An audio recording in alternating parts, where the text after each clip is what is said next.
అక్కడున్న సంఘ బిడ్డలందరూ మా కులమే కాబట్టి ఆ కారణం చేత అక్కడికి వెళ్తున్నామండి అని చెప్పారు. అంతకన్నా ఇంకా దుఃఖదాయకమైన విచారకరమైనటువంటి మాట మరొకటి ఉందంటారా?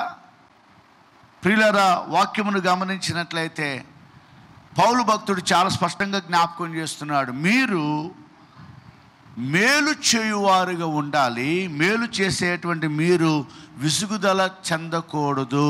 మొదటి మాట. రెండోదిగా అని చెప్పింది ఏంటంటే మీరు మేలు చేయువారుగా ఉండాలి. ఎవరి ఎడల మేలు చేయాలో తెలుసా? అందరి ఎడల మేలు చేయాలి. స్తోత్రం చెప్పండి. వ్యత్యాసం ఉండకూడదు, వివక్ష ఉండకూడదు. మన కులము, మన మతము, మన ఇంటి పేరటోళ్ళు అనేటువంటి భావన అంతకన్నా ఉండకూడదు. అందరి ఎడల మనం ఒకే దృక్పథాన్ని కలిగి ఉండాలి, మేలు చేయువారుగా మనం ఉండాలి. ఆ విధమైన క్రమాన్ని మనలో చూడాలని దేవుడు ఆశిస్తున్న వానిగా ఉన్నాడు. ఈరోజు ప్రభు సన్నిధి జ్ఞాపకం చేస్తున్నాను ప్రియులారా, మేలు చేయు మనము అందరి ఎడల మేలు చేసేవారుగా ఉన్నాం. కొంతమంది పై రూపాన్ని చూసి మనం వారి గురించి అంచనా వేస్తూ ఉంటాం. వాళ్ళు సూటు బూట్ వేసుకొని ఉంటే, మంచి వస్త్రాధరణ కలిగి ఉంటే, మంచి సామాజిక స్థితిని కలిగి ఉంటే వాళ్ళకి ఒక ప్రత్యేకమైన అటెన్షన్ మనం పే చేస్తాం. సాదాసీదాగా ఉన్నారనుకోండి, మామూలుగానే మనం వాళ్ళని పట్టించుకునేవారుగా ఉంటూ ఉంటాం. ఆ విధమైన వ్యత్యాసం ఉండకూడదు. నువ్వు చూడవలసింది ఒక వ్యక్తి అంతరంగాన్ని, ఒక వ్యక్తి హృదయాన్ని. దేవుని ప్రేమతో అందరి ఎడల నువ్వు అదే క్రమాన్ని కలిగి ఉండాలి. నువ్వు మాత్రమే ఆ తాగుబోతుని తాగుబోతుగా చూస్తున్నావు, కానీ యేసుక్రీస్తు ప్రభువారు అయితే తన స్వరూపంలో సృజించబడినటువంటి వానిగా ఆయన చూస్తాడు. ఆ వ్యక్తి నశించిపోకూడదు, ఆ వ్యక్తి రక్షించబడాలని ఆరాటం ఆయన కలిగి ఉంటాడు. దేవునికి స్తోత్రం కలుగునుగాక. కానీ దేవుడైతే నిశ్చయముగా ప్రతి వ్యక్తి ప్రాముఖ్యమని భావించేవానిగా ఉన్నాడు. ఆయనకి ఉన్నతమైన సంపన్నమైన స్థితిలో ఉన్నవారైనా పామరులైనా ఒకటే, గొప్ప విద్యావంతులైనా సరే, ఏమాత్రము చదువు లేనటువంటి వారైనా సరే ఆయన దృష్టికి ఒకటే. సిటీలో నివసించేవారైనా, ట్రైబల్ ప్లేస్లో నివసించేవారైనా ఆయన దృష్టికి ఒకటే. ఆయన అందరి ఎడల ఒకే రకమైన ప్రేమను ఆయన కనపరుస్తున్నాడు. నీతిమంతుని ఎడలను అనీతిమంతుని ఎడలు కూడా ఆయన ఏం చేస్తున్నాడు? వర్షమును ఆయన కలగజేస్తున్న వానిగా ఉన్నాడు. కాబట్టి ఈరోజు మనం గమనించవలసింది ఏమిటంటే, మనము ఎవరికైనా మేలు చేసేవారుగా మనం ఉన్నప్పుడు మనము ఆ యొక్క మేలు ఎవరికి చేయాలా అని మనం సెలక్షన్ చేసుకోకూడదు. We should not select to do good thing for someone. మనము సెలక్షన్ చేసుకొని వీళ్ళు మా కులమా, మా ఇంటి పేరటోళ్ళ, మా మతమా అనేటువంటి ఆలోచన కలిగి ఉండి, యేసుక్రీస్తు ప్రభు వారు అందరికీ ఆయన ఏమైనాడు? కాపురై ఉన్నాడు, ప్రభు అయి ఉన్నాడు. యేసుక్రీస్తు అందరికీ ప్రభు అయి ఉన్నాడు. ఈ మధ్యాహ్నం జ్ఞాపకం చేస్తున్నాను ప్రియులారా, దేవుని యొక్క వాక్యం వింటున్న మన జీవితాల్లో అందరికీ మేలు చేసేవారుగా మనం ఉండాలి. మనం ఏం చేస్తామో తెలియదు, కొంతమంది సెలెక్ట్ చేసుకుంటాం. మనం ఎవరికైనా సహాయం చేస్తే వాళ్ళు మనకు తిరిగి సహాయం చేసే విధంగా ఉంటే వాళ్ళకి మాత్రం మనం సహాయం చేస్తాం. మనము మేలు చేసేటప్పుడు, మనం సహాయం చేసేటప్పుడు బదులు ఆశించకూడదు. ఇన్ రిటర్న్ నువ్వు తిరిగి పొందుకోవాలి అనేటువంటి భావన ఎంత మాత్రం కలిగి ఉండకూడదు. నువ్వు మేలు చేస్తూ ఉన్నప్పుడు, నువ్వు సహాయం చేస్తున్నప్పుడు, ప్రభు చెప్పిన మాట, నువ్వు కుడి చేతితో చేసేది ఎడం చేతికి కూడా తెలియకూడదు. నువ్వు మేలు చేసేటప్పుడు, నువ్వు సహాయం చేసేటప్పుడు నువ్వు బదులు ఆశించకూడదు. వారి యొద్ద నుండి ఏదైనా నువ్వు పొందుకోవాలనేటువంటి ఆలోచన నువ్వు కలిగి ఉండకూడదు. ఈ మధ్యాహ్నం ప్రభు సన్నిధిని జ్ఞాపకం చేస్తున్నాను. పౌలు గలతీ సంఘానికి జ్ఞాపకం చేస్తూ రాసిన మాట, అందరి ఎడల మీరు మేలు చేయవారుగా ఉండాలా. ఈరోజు నిజంగా ఇక్కడ కూర్చున్న వాళ్ళందరూ కూడా మేలు చేసే గుణాన్ని కలిగి ఉంటే ఈ రోజున పట్టచాలంత విస్తారమైన ప్రజలతో ఈ మందిరం అంతా నిండిపోయి ఉండేది. అవునంటారా? మనము మేలు చేయటానికి మనం ముందుకు రాలేకపోతున్నాం గల కారణం ఏమిటంటే, జీవము కలిగిన దేవుని మాట మన హృదయాంతరంగములో లేదు. వ్యర్థమైనవన్నిటిని కూడా మన హృదయంలో కలిగి ఉన్నాం. పెళ్ళైన కొత్తలో మీ అత్తగారు ఏముందో ఆ మాటను మీ హృదయంలో కలిగి ఉన్నారు. మీ ఆడపడుచు ఏ మాట అందో, మీ తోడుకోళ్ళు ఏమని దెప్పి పొడిచిందో అవన్నీ మీకు గుర్తున్నాయి. ప్రతి ఆదివారం విని జీవం కలిగిన దేవుని యొక్క మాట మాత్రం మన హృదయంలో పదులుపరుచుకోవడానికి మనం ప్రయాసపడం. నువ్వు అనేకమైన మాటలను హృదయంలో కలిగి ఉన్నావు, కానీ అది జీవము లేకపోవటం చేత నిష్ప్రయోజనకరమైన రీతిలో నీ యొక్క జీవితం ఉంచబడుతుంది. ఎవరైతే జీవము కలిగిన దేవుని మాటను వారి హృదయంలో పదులుపరుచుకుంటారో మేలు చేసే గుణాన్ని కలిగి ఉంటారు, సహాయం చేసే గుణమును కలిగి ఉంటారు, సహకారులుగా వారు ఉంటారు. వారు మేలు చేయటంలో విసుగు చెందరు, మరియు అందరికీ మేలు చేయువారుగా ఉంటారు. మిషనరీలు భారతదేశానికి దేవుని పరిచయం చేయడానికి వచ్చినప్పుడు, ముఖ్యంగా ఆంధ్ర రాష్ట్రానికి వాళ్ళు వచ్చినప్పుడు, అక్కడున్న మిషనరీలు అందరూ కూడా ఒక మాట అనుకొని బయలుదేరారంట. లూథరన్స్ అంతా కూడా మేము ఒక భూభాగాన్ని తీసుకుంటాం, యాంగ్లికన్ అంతా మేము ఒక భూభాగాన్ని తీసుకుంటాం, ఈ విధంగా ఆ విధంగా అనుకొని బ్యాప్టిస్ట్ వాళ్ళంతా మేము ఒక భూభాగం తీసుకుంటామని బయలుదేరారు. మీరు చూడండి, వాళ్ళు బయలుదేరినప్పుడు ఆ దినాల్లో విమానాలు ప్రయాణాలు సౌకర్యం లేదు కాబట్టి ఓడల్లో వాళ్ళు ప్రయాణాన్ని ప్రారంభించి, వాళ్ళు ఎక్కడైతే ఓడ రేవులు ఉన్నాయో ఆ ప్రాంతాల్లో వారు దిగి ఆ యొక్క ప్రాంతాలని వారు కేంద్రంగా చేసుకొని విద్య, వైద్యము ఆ చుట్టుపక్కల ప్రాంతాలకి వారు అందించడం ప్రారంభించారు. ఒకప్పుడు కేవలం ఒక కులం వారు మాత్రమే విద్యను అభ్యసించడానికి అర్హత ఉండేది. మాకే అర్హత ఉందని వాళ్ళు చెప్పుకునేవారు. వైద్యం చేయించుకోవాలన్నా, వైద్యశాస్త్రం గురించి వాళ్ళు తెలుసుకోవాలన్నా వాళ్ళకే అర్హత ఉందని చెప్పుకునేవారు. ఇతర కులస్తులు ఎవరు కూడా విద్య నేర్చుకునటానికైనా వైద్యం చేయించుకునటానికైనా అర్హత లేదు. అట్లాంటి దుర్భరమైన స్థితిని మిషనరీస్ చూశారు. అయ్యో, ఎంత భయంకరమైన వివక్ష, ఎంత భయంకరమైన వ్యత్యాసమా, ఎంత భయంకరమైన పరిస్థితులా! మనుషుడుగా చూడకుండా మనుషుడు ఒక జంతువులాగా మరొక మనిషిని చూడటమా? వారి హృదయాలు బరువెక్కిపోయినాయి. ఎందుకంటే జీవము కలిగిన దేవుని మాట వారి హృదయంలో కలిగి ఉన్నారు. అందరికీ వాళ్ళు సహాయం చేయాలని, అందరికీ ఉపకారం చేయాలని వాళ్ళు కుటుంబాలను విడిచి, బంధువులను విడిచి, వాళ్ళ ప్రాంతాలను విడిచి, వాళ్ళ సంస్కృతిని విడిచి, వాళ్ళ కంఫర్ట్ జోన్స్ని విడిచి మన దేశంలో, మన రాష్ట్రంలో కూడా వారు సేవ చేయటానికి వచ్చారు. అందుకని ఓడరేవులు ఏ ప్రాంతం అయితే ఉన్నాయో ఆ ప్రాంతంలో దిగిపోయారు. లూథరన్స్ అన్నారు, మేము ఈ ప్రాంతంలో పనిచేస్తాం దేవుని కొరకు. బాప్టిస్ట్ వాళ్ళు అన్నారు, మేము ఈ ప్రాంతంలో పనిచేస్తాం దేవుని కొరకు. యాంగ్లికన్స్ అన్నారు, మేము ఈ ప్రాంతంలో పనిచేస్తాం దేవుని కొరకు. అందుకే మీరు గమనించండి, చెన్నై పట్టణం నుండి విశాఖపట్నం వరకు మీరు గమనించండి, ఎక్కడైతే ఓడరేవులు ఉన్నాయో ఆ ప్రాంతముల్లో ఈ యొక్క విద్యను అందించడానికి పాఠశాల దినాలు నిర్మాణం చేశారు. అలాగనే వైద్య సహాయం చేయటానికి హాస్పిటల్స్ కూడా నిర్మాణం చేశారు. చెన్నై పట్టణం దాటిన తర్వాత నెల్లూరు ప్రాంతాన్ని వాళ్ళు కేంద్రంగా చేసుకున్నారు. ఆ తర్వాత చీరాల, బాపట్ల ప్రాంతాలను కేంద్రంగా చేసుకున్నారు. ఆ తర్వాత మచిలీపట్నం ప్రాంతాలను కేంద్రంగా చేసుకున్నారు. కాకినాడ ప్రాంతాలను కేంద్రంగా చేసుకున్నారు.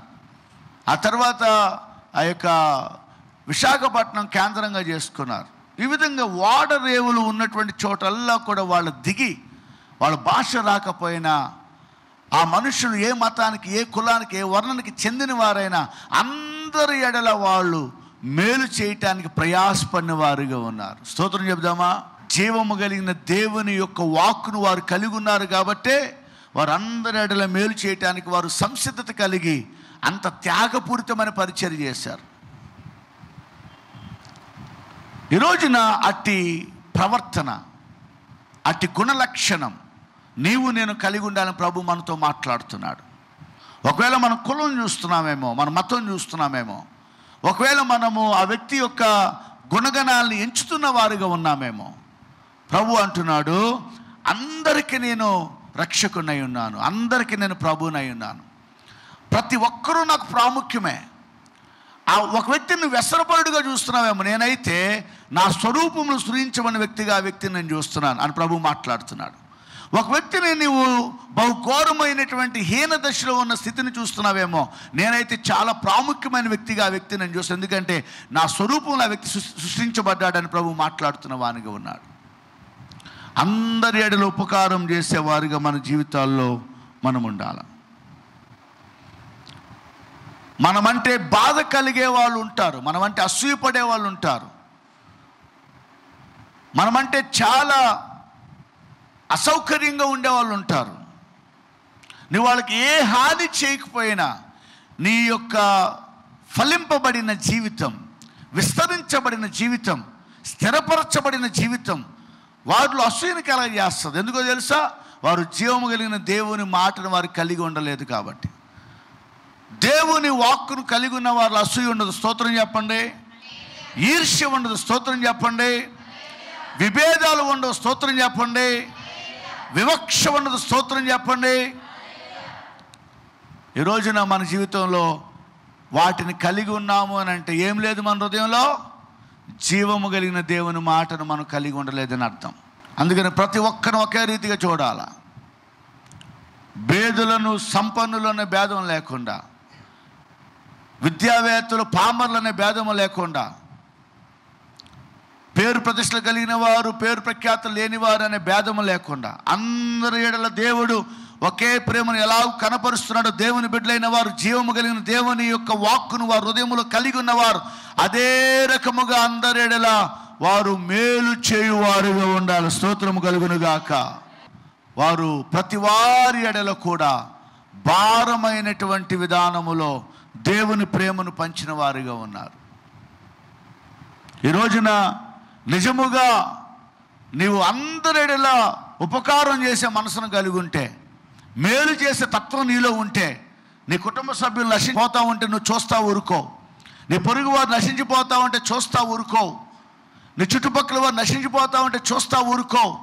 వారిని ప్రభు కొరకు గెలుచుకోవటానికి, ప్రభు మార్గం నడిపించడానికి, సన్మార్గములోకి తీసుకురావడానికి ప్రయాసపడే వ్యక్తిగా నీ జీవితంలో నీవు ఉంటావు.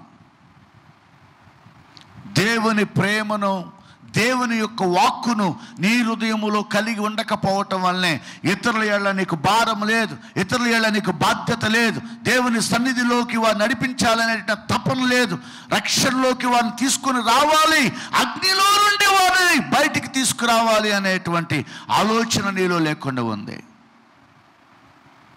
అందుకని అనేక మంది దినాన్ని నశించిపోతున్న వారుగా ఉన్నారు. 142 కోట్ల మంది ప్రజలు భారతదేశంలో ఉన్నారు. మీకు విషయం తెలుసా? చైనా దేశమును కూడా మనము జనాభా విధానములు దాటిపోయిన వారుగా ఉన్నాం. We're standing in the first place in the population census. జనాభా ప్రతిపాదనలో మనము మొదటి స్థానంలో ఉన్నాం. క్రైస్తవుల శాతం ఎంతో తెలుసా? 3% కూడా లేదు.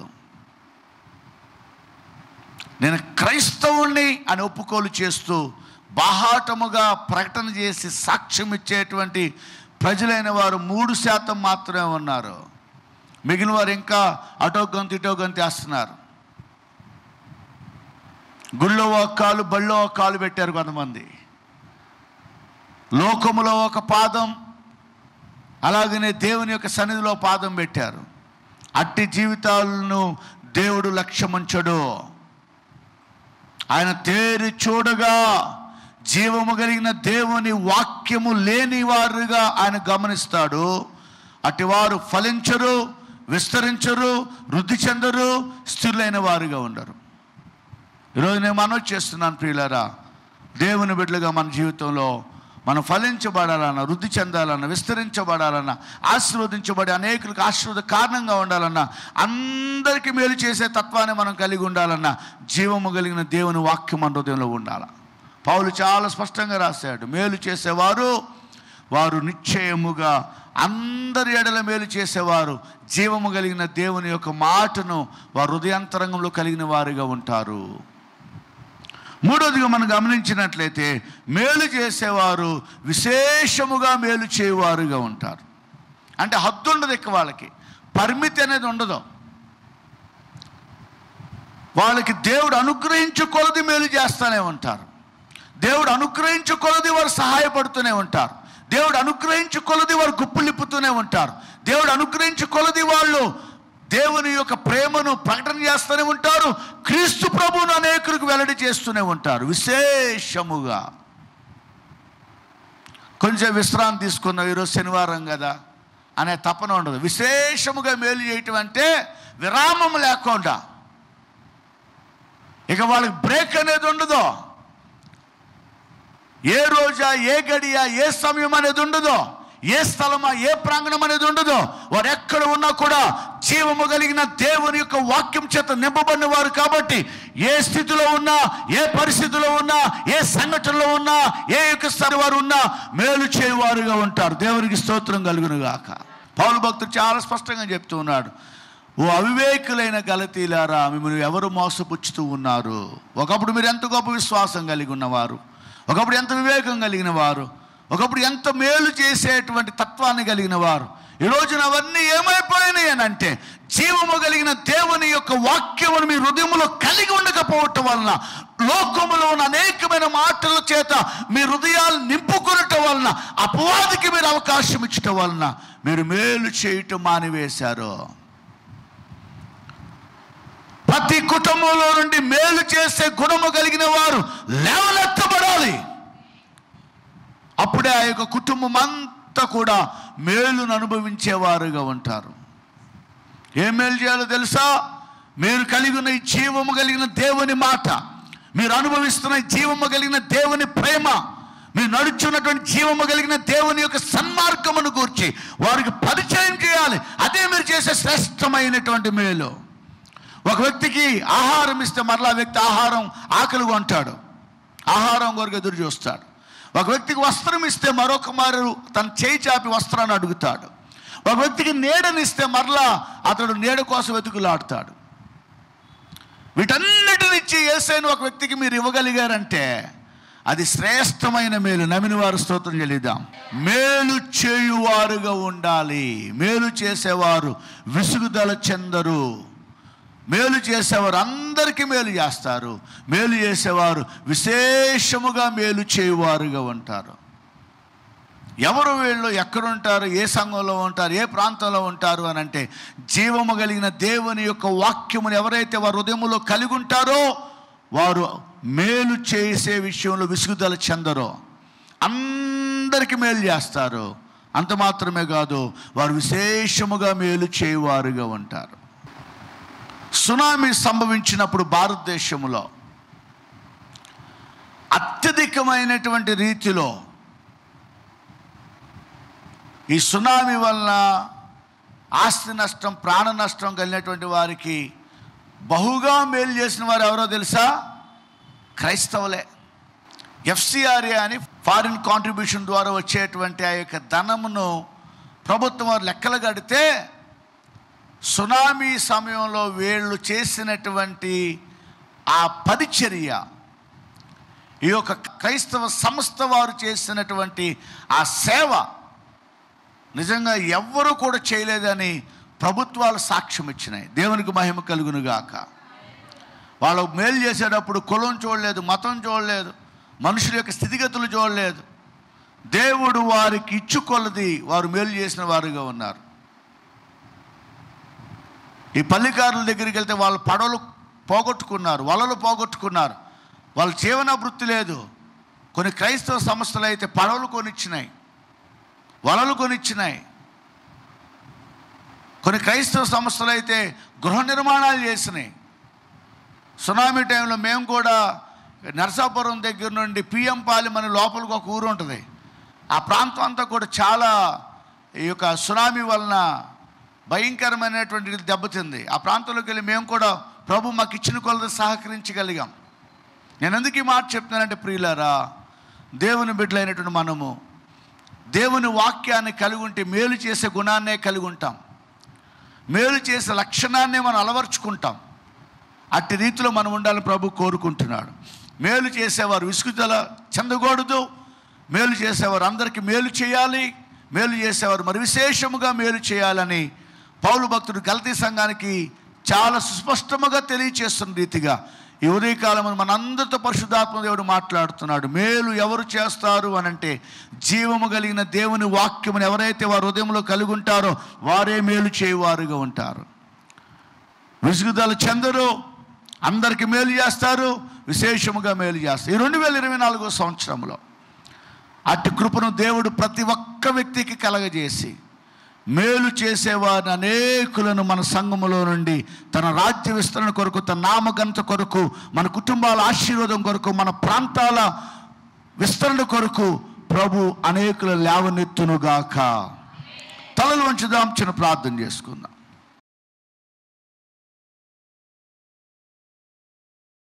జీవాధిపతి అయిన మా ప్రియ పరలోకపు తండ్రి, మీకు వందనాలు.